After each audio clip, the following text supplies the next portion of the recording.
Bonjour, dans cette vidéo nous allons voir comment monter un disque ou une partition sous Linux.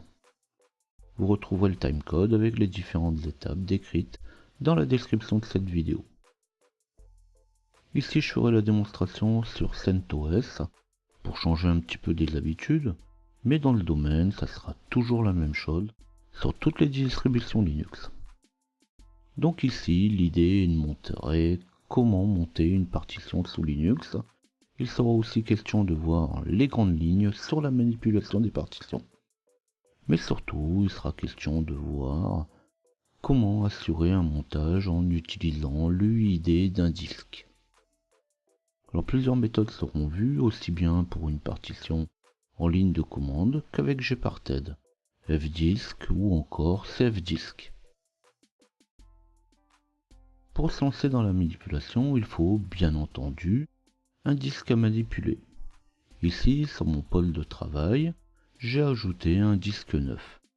Mais le montage pourrait aussi bien se faire avec un disque dur externe, une clé USB ou, comme je vais le montrer, avec un DVD. Tout moyen de stockage doit pouvoir être monté. Même un partage réseau peut être monté. Le système de fichiers est un petit peu particulier. Au lieu d'avoir un Extend 2, 3, 4, du BTRFS ou tout ce qu'on voudra d'autre, on a un système de fichiers spécial comme CIFS ou NFS. Alors si vous êtes plus orienté sur l'utilisation d'une interface graphique, bien entendu, il faudra d'abord vérifier si Gparted est installé. Au besoin, c'est le moment de le faire. Alors comme je vais faire la démonstration, je vais laisser le mien s'installer. Et pendant qu'il s'installe, je vais donner un petit mot sur ces différents programmes. Alors ici, pour installer Gparted, j'utilise la commande yum install Gparted. Sur d'autres systèmes, ça sera yast, zipper, apt-get, aptitude, -i ou install, suivant les différents programmes. Et Gparted n'est pas toujours installé. Alors il fait partie de GNOME, mais comme GNOME est souvent présent, il n'y a pas de souci particulier. Donc Gparted est un front-end pour le programme Parted. Alors ici le programme Parted, j'en parlerai pas. Déjà Gparted, fdisk et cfdisk, ça laisse pas mal de choses à faire. Je vais laisser finir le programme de s'installer, et quand ça sera fait, on pourra le lancer.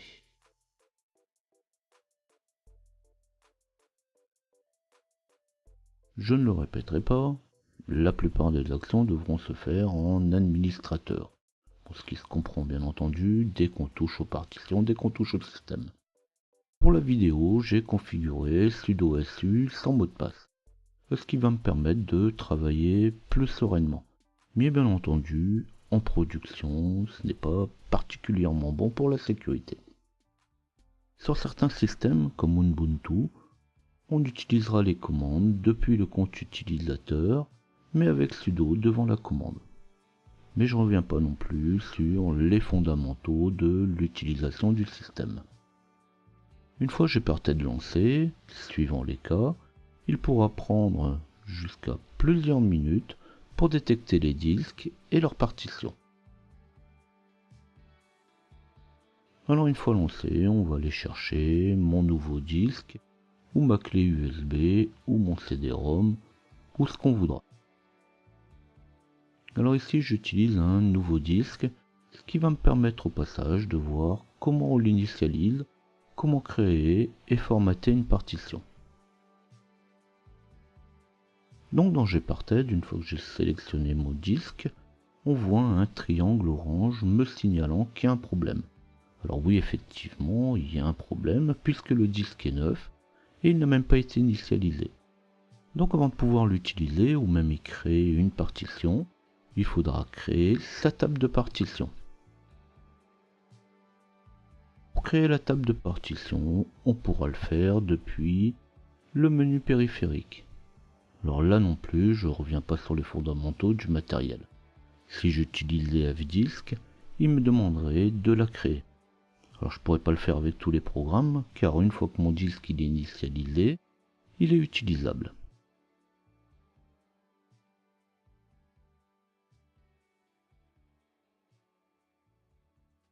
Une fois initialisé, on pourra créer une nouvelle partition.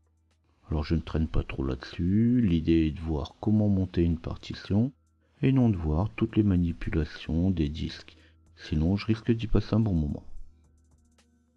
On crée une partition, on choisit le format, on applique. Il arrive, comme ici, qu'un message lié à la synchronisation s'affiche. Certains systèmes demandent parfois de relire les disques avant de pouvoir passer à la suite. Sur certains sites web, vous pourrez lire qu'après création d'une partition, il faut resynchroniser les disques avec une commande IOCTL ou partprobe. Donc j'en parle pas ici, les systèmes récents ne le demandent plus, mais il faut savoir quand même que ça arrive. Certains préfèrent même rebooter avant de pouvoir continuer. Donc ce sont des petites choses à savoir. Ici, je crée ma partition, je la formate et je vais la supprimer, ce qui me permettra de pouvoir continuer avec les autres programmes comme FDisk et CFDisk.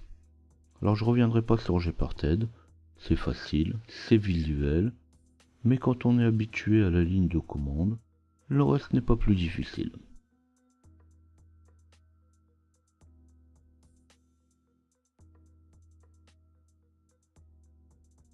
Alors utiliser l'interface graphique c'est bien, mais sur serveur, généralement, elle est désactivée, voire elle n'est même pas installée. Alors je vais ouvrir un terminal et je vais continuer en ligne de commande. Une fois connecté en route, je vais pouvoir lire l'état de mes disques avec la commande fdisk, et en particulier avec le commutateur "-l".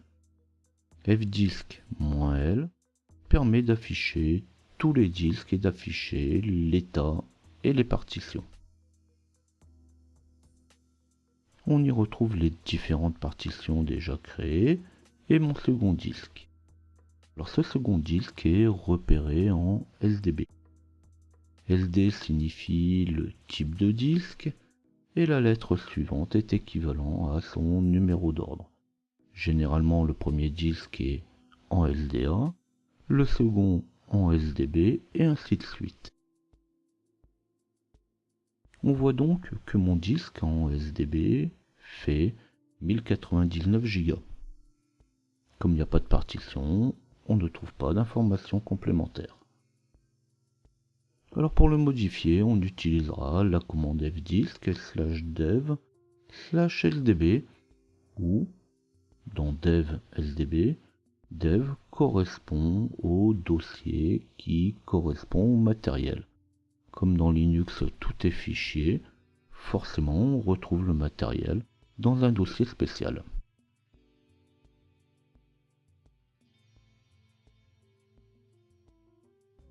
Quand fdisk sera lancé, pour le débutant, il pourra lancer la commande M qui lui permettra d'afficher les différentes commandes disponibles.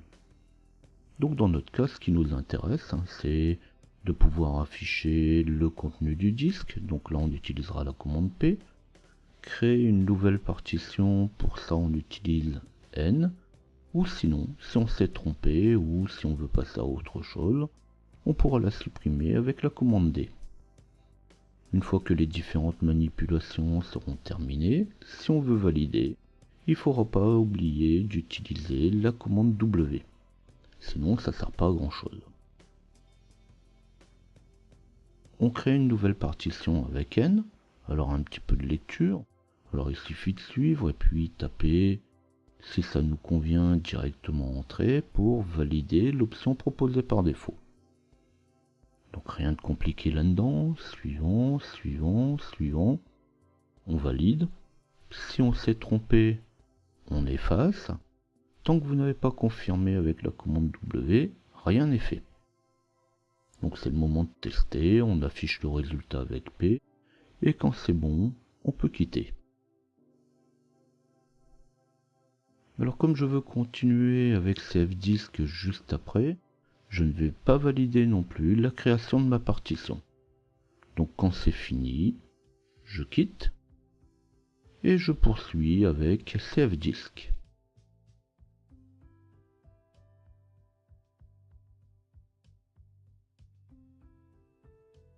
CFDisk est une extension du programme FDisk. Alors il n'est pas toujours présent sur les systèmes. Dans ce cas, il suffit juste de l'installer. Alors c'est pas les quelques kilooctets du programme qui vont venir saturer votre système. Donc là je fais la démonstration avec Gparted, avec FDisk et CFDisk, mais bien évidemment vous pouvez utiliser l'un ou l'autre. Alors après si c'est juste histoire de faire plaisir à créer et supprimer des partitions, il y a peut-être d'autres jeux plus marrants.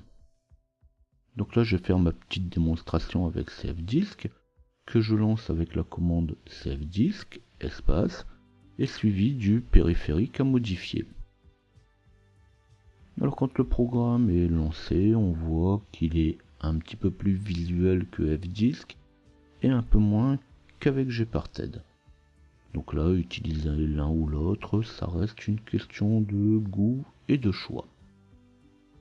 Le menu en bas de la fenêtre permet de comprendre facilement l'utilisation du programme. Il suffit de suivre, nouvelle pour créer une nouvelle partition, on place les paramètres de la partition, on l'écrit. En cas de difficulté, on peut toujours s'aider avec l'aide. Cette fois, je vais quand même la garder, donc je vais écrire la table avant de quitter. Mais quand ça sera fait, je pourrai vérifier avec FDisk, donc la commande fdisk-l, la présence de ma partition.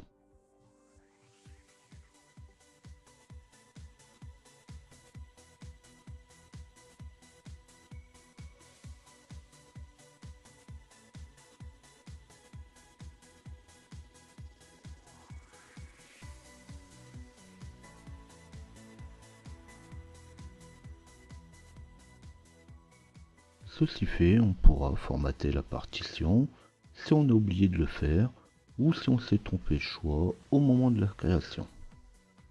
Donc là encore, je ne traîne pas trop sur le formatage. On peut utiliser le programme mkfs avec la commande mkfs suivi du type de formatage, ou on peut utiliser la commande mkfs -t suivi du type de formatage. Alors on reste toujours dans des commandes très classiques. Comme d'habitude, la commande pourra prendre de quelques secondes à plusieurs minutes, suivant les cas, suivant le type de disque. Pour connaître les différents systèmes de fichiers supportés, on pourra utiliser mkfs suivi de la touche de tabulation. Il va vous proposer les différentes commandes avec l'extension mkfs et ce qui suit derrière. Alors inutile de dire que Linux reconnaît des dizaines de systèmes de fichiers. Pourtant, extendcat, btrfs ou xfs sont quand même les formats les plus couramment utilisés. Quand le format est bon, quand la partition sera créée, suivant votre choix, on pourra alors passer à son montage.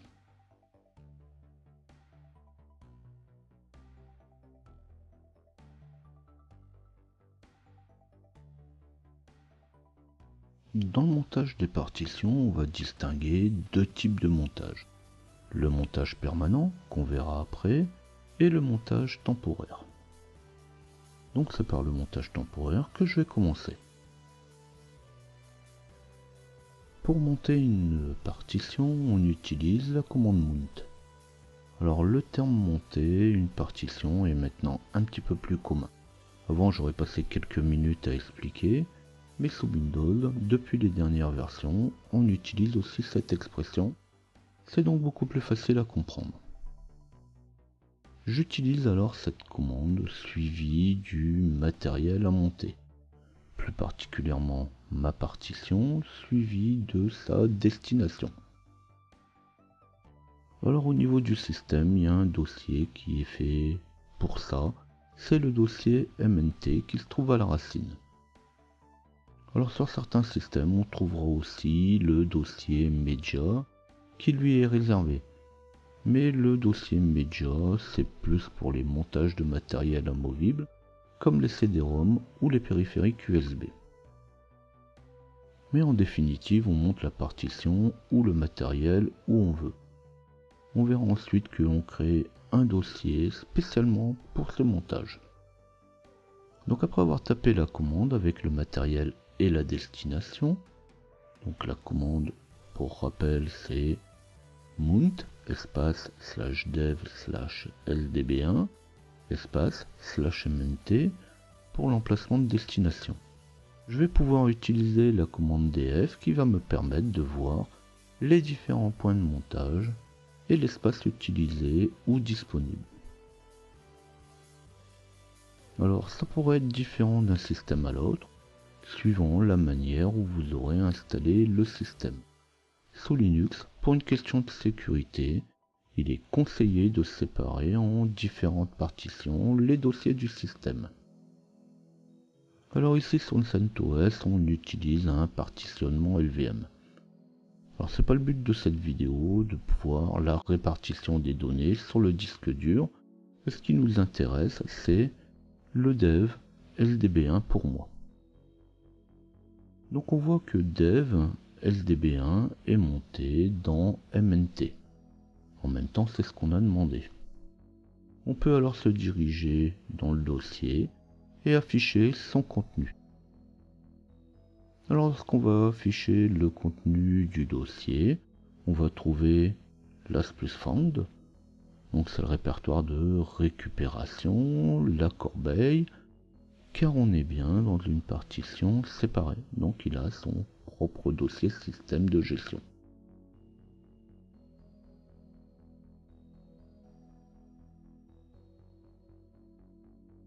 Pour démonter une partition, il est nécessaire que celle-ci ne soit pas utilisée. Si je monte mon disque en MNT, je devrais quitter le dossier avant de le démonter. Sinon, un message va m'interdire en m'expliquant que la partition est utilisée ou elle est occupée. Je vais donc changer de répertoire avant le démontage. Alors pour le démontage, la commande est simple. On utilise umount. Alors attention, beaucoup de personnes essayent unmount, U-N-M-O-U-N-T. La commande unmount n'existe pas, à moins que vous créiez un alias.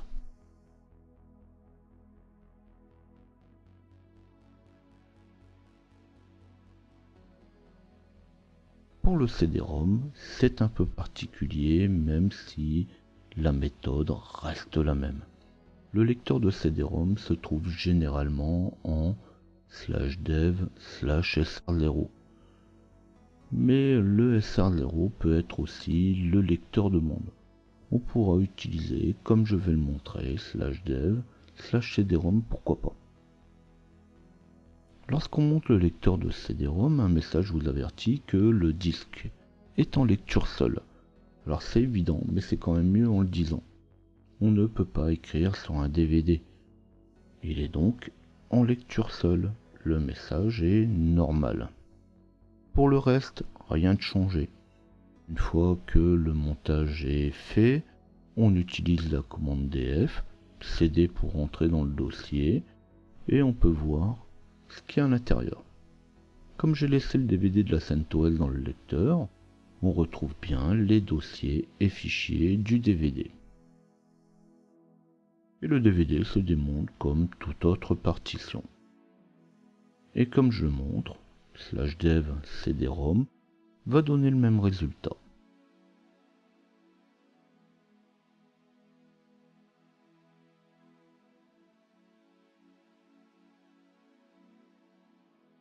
Dans de nombreux systèmes, le CD-ROM est déjà indiqué dans le fichier fstab. Si l'on demande de monter le lecteur de DVD sans préciser la destination, le système regarde alors dans le fichier fstab si une destination est déjà indiquée. Si c'est le cas, le CD-ROM est alors monté automatiquement dans le dossier correspondant. Et on pourra vérifier ça après avec notre partition. Pour l'instant, une chose à la fois. C'est pourquoi sur beaucoup de systèmes, en tapant mount/dev/cd-rom, le cd-rom est monté directement dans le dossier média dont j'ai parlé tout à l'heure.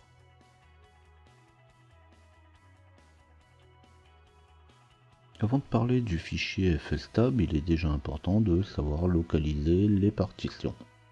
Comme j'ai déjà expliqué, sous Linux, tout est fichier. Les disques, comme le matériel, peut être retrouvé dans différents dossiers. C'est dans le dossier spécial /dev que l'on trouve le matériel, et c'est dans le dossier /dev/disque qu'on retrouve les disques en particulier. Donc si on liste le contenu de ce dossier, on peut y voir que les disques et partitions sont repérés suivant différentes catégories. Par identifiant, par nom, par chemin, ou encore par identifiant unique. En faisant le tour des différents dossiers, en réfléchissant un peu, on pourra en déduire quelle partition est concernée. P1 signifie le disque dur physique 1, part 1, la partition 1. On peut aussi les afficher par ID.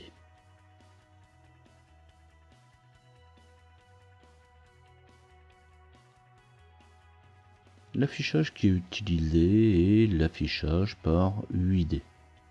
Cet affichage n'est utile que en mode détaillé. Alors pour l'afficher en mode détaillé, on utilise la commande ls-l. Alors parfois sur certaines distributions, la commande ll fait la même chose, mais en réalité, ll n'est qu'un alias de cette commande ls-l. Là, on va retrouver facilement les différentes correspondances. Si j'utilise la commande ls-l, j'obtiens la liste des identifiants uniques avec leur correspondance. Donc pour moi, ce qui m'intéresse, c'est l'UID qui correspond à ma partition SDB1.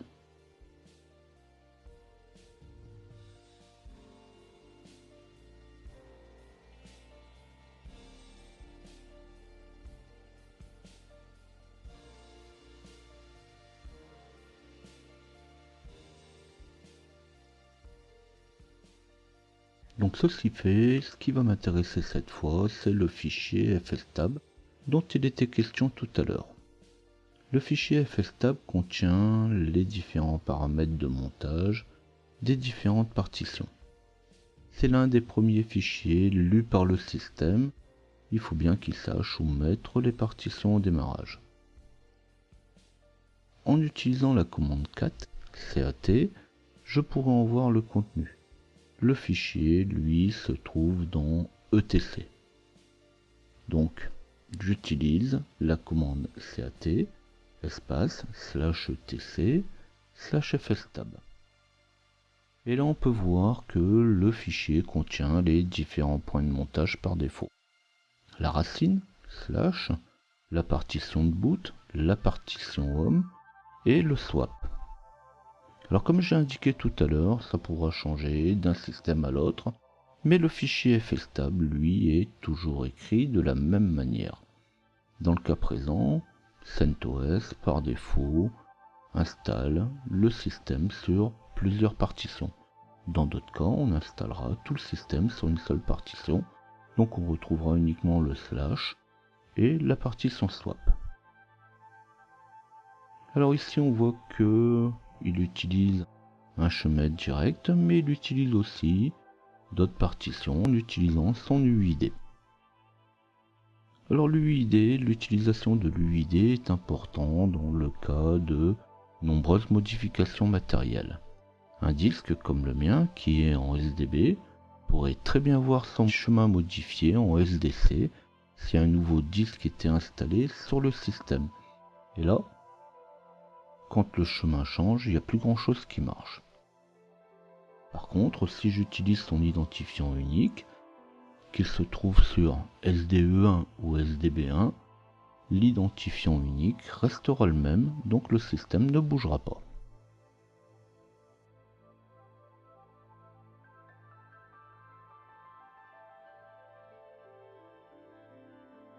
Maintenant que mon tableau est posé, je vais pouvoir modifier le fichier fstab.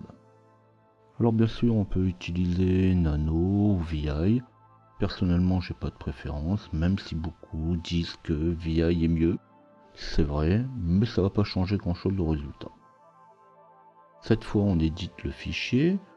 On va y ajouter la partition /dev sdb1. Donc rien de changé par rapport à la commande cat, sauf que là, je peux modifier le contenu. On y rajoute un petit commentaire personnel, on le fait toujours, c'est le moyen de se rappeler qu'est-ce que vous aviez voulu faire. Parce que vous pouvez très bien reprendre le fichier beaucoup plus tard. Alors souvent on indique qui, quoi et où.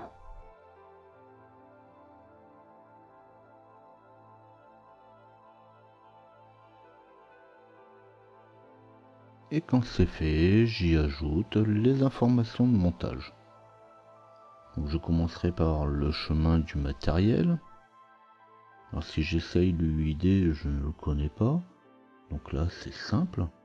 Je commence par le matériel /dev /sdb1 ou toute autre partition suivant votre besoin.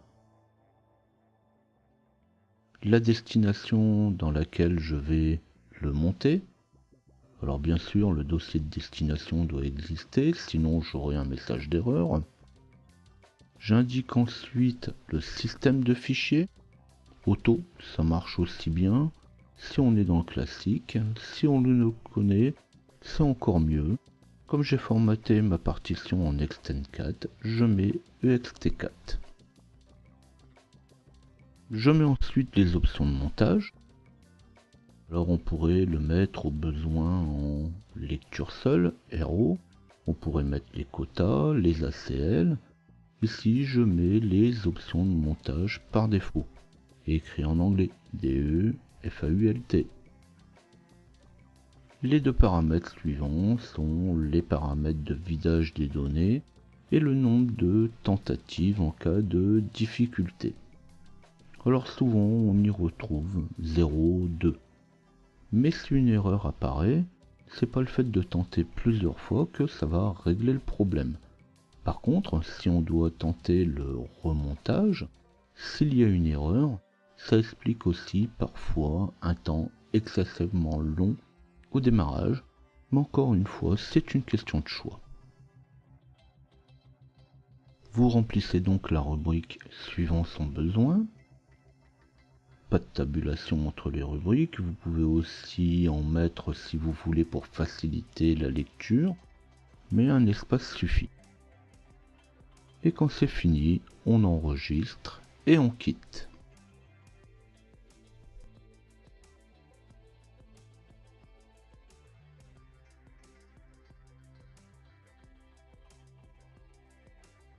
Avant de tester le montage automatique, on veillera bien à ce que la destination soit accessible. Sinon, on rencontrera une erreur. Même une autre tentative de montage ne va pas résoudre le souci. Pour tester si le fichier est correctement écrit, s'il n'y a aucun problème, on utilisera la commande mount espace-a pour le montage automatique des données qui sont inscrites dans le FSTab. Alors au besoin, on corrige. Comme moi, je crée le dossier. Et la commande FSTab doit pouvoir être exécutée sans retour d'erreur. Si l'erreur est une erreur de chemin, mais bon, les erreurs peuvent être nombreuses, comme la partition qui n'existe pas, le système de fichiers qui n'est pas le bon, ou qui n'est pas reconnu. Donc en réalité, beaucoup d'erreurs peuvent survenir. Quand c'est terminé, quand il n'y a pas d'erreur, la commande df qu'on a déjà utilisée précédemment montrera bien le point de montage. Quand ça sera fait, on pourra passer à l'ajout du point de montage par son UID.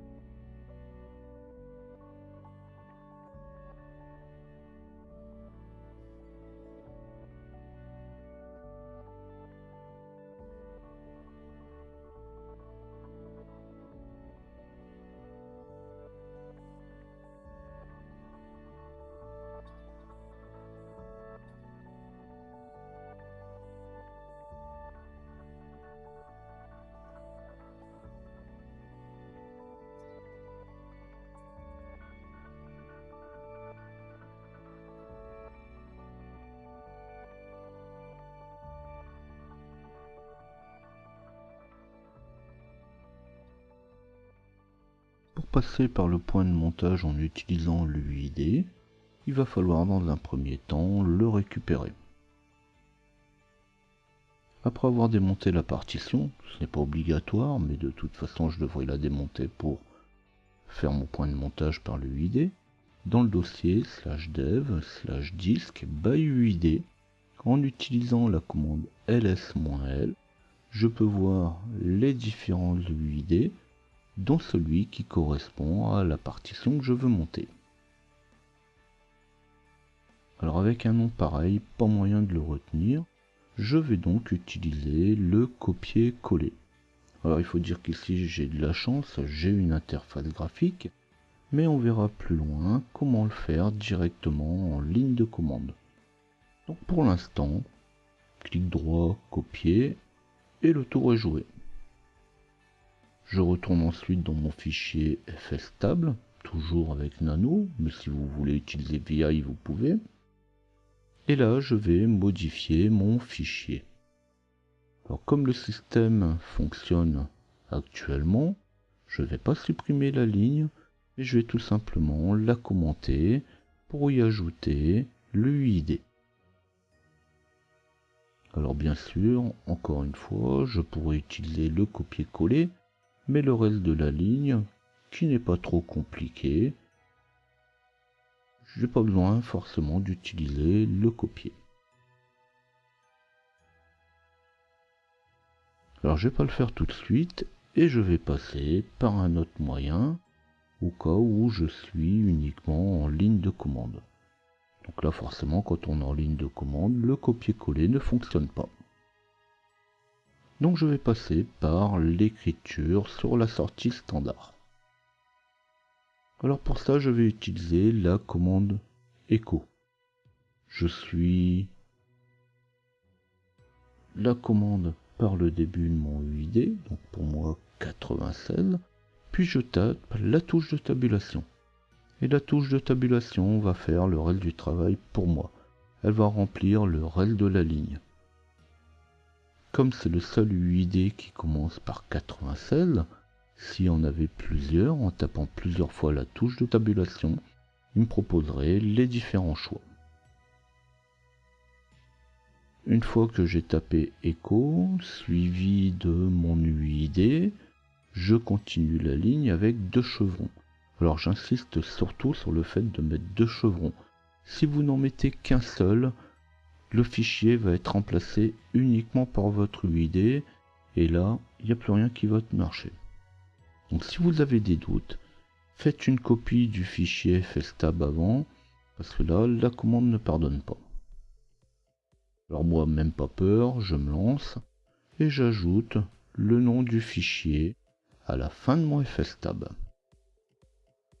Alors bien sûr, je connais les risques que je prends, donc surtout, je vérifie bien avant d'appuyer sur Entrée.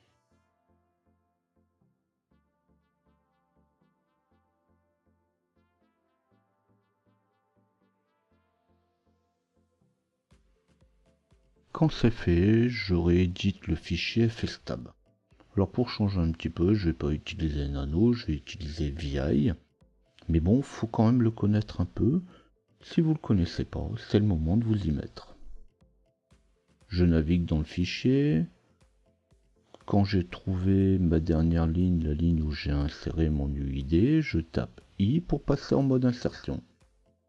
Et cette fois, je remplis le début de la ligne avec UID égale en début, puis je me rajoute les différents paramètres de montage.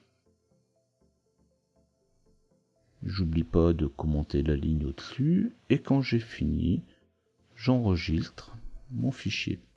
Alors pour enregistrer mon fichier, je tape échappe pour revenir en mode normal. J'y mets 2 points, W pour écrire, Q pour quitter, et un point d'exclamation éventuellement si le fichier est protégé.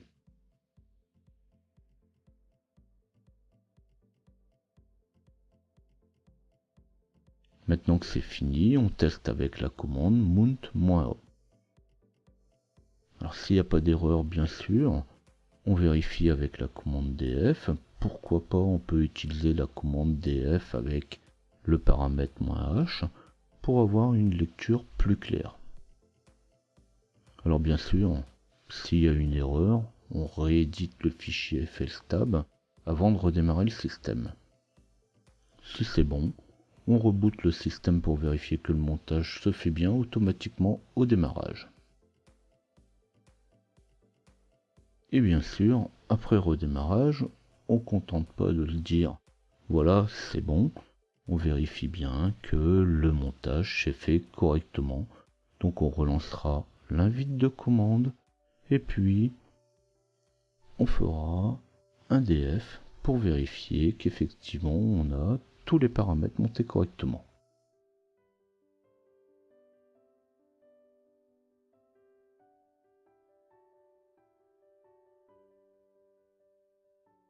Alors comme dans beaucoup de cas, rien de vraiment très compliqué dans la manipulation des partitions. Bon, il faut éditer et faire un petit peu attention au fichier fstab, mais généralement le montage, pour beaucoup de monde, s'arrête à l'utilisation du chemin plutôt que d'utiliser l'UID. Alors bien sûr, j'ai commencé un jour avec Linux, j'utilisais cette méthode, qui est quand même pratique, et de mettre le chemin plutôt que de mettre l'UID, jusqu'au jour où ma machine ne démarre pas parce que le chemin du disque avait changé. Alors je ne parle pas non plus des manipulations de partitions qui sont tout aussi galères. Alors maintenant, même si la manipulation de mettre l'UID prend quelques secondes de plus, j'utilise toujours cette méthode et là, il n'y a plus de problème. Pour découvrir l'ensemble de mes vidéos et aussi des centaines de documents, il vous suffit de flasher le QR code ou taper LJP Info dans Google. Suivant que cette vidéo vous aura intéressé, pensez à donner un petit coup de pouce et n'hésitez pas à vous abonner à la chaîne si vous désirez retrouver d'autres vidéos. N'hésitez pas non plus à laisser quelques commentaires. À bientôt.